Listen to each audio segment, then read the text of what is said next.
To Maths and Science Intervention Club. My name is Mr. Nkuna. Today we're going to be doing question 1 of our grade 12. Let us start. Let's say we are given 1.1.1, right? Now in 1.1.1, usually we are solving for x. So we have 3x minus 6 and we have x plus 2 all equal to 0. Now when we are solving for x, it means what should x be, so that when I substitute that x value wherever I see x, I'm going to get 0. Now since it is like this, I'm going to separate these two brackets for me to say that 3x minus 6 is equal to 0, or x plus 2 is equal to 0, right? Therefore, I'm going to have 3x is equal to 6, because this 6 here it is negative. Going that side is going to become positive. Therefore, this side I'm going to have x is equal to negative 2. But then this side I'm not done. I can see that 3 and x, they're multiplying, meaning I'll have to divide both sides by 3. Therefore, the x value will become what? It will become 2, meaning the x value, it is going to be positive 2, and the x value, it is going to be negative 2. So that when I substitute this x value, the left hand side and the right hand side are going to be equal to 0. Now let us do 1.1.2. 1.1.2, we have 2x squared minus 6x plus 1 is equals to 0.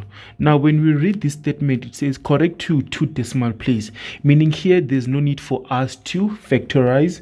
The only way to solve this one, it is for us to use the quadratic formula. Now for us to use the quadratic formula, we are given a quadratic formula as since the variable here it is x, it means we're gonna say x it is equals to negative b plus or minus b squared minus 4ac all divided by 2a. Now how do I find the value of a, b and c? The coefficient, since we have 2x squared minus 6x plus 1 it is equals to 0. The coefficient of x squared, that is a, the coefficient of x, that is b, and our constant, that is going to be our c value. So for me to find the value of x, I'm going to say x is equal to negative. Wherever I see b, I'm going to substitute the constant of the coefficient of x, which is negative 6, plus or minus inside the square root, negative 6 squared minus 4, the value of a, which is 2, and the value of c, which is positive 1, all divided by 2, and the value of a as well, which is going to become 2. Therefore, the x value, since we have a plus or minus, you're going to start with the one that is having a plus first, then we follow with the one that is having a minus. So I'm going to have negative 6 plus, open a bracket, negative 6 squared minus 4, the value of a, which is 2, and the value of c, which is 1, divided by 2a, which is 4.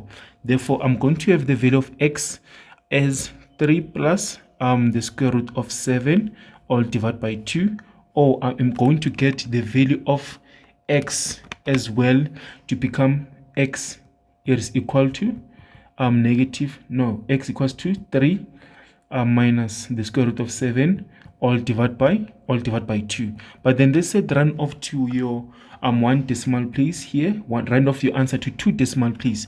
So now it means this particular number, you're not going to leave it as a sad form, but rather you have to write 2 decimal place, meaning we're going to have 2 comma 82, and this side we are going to have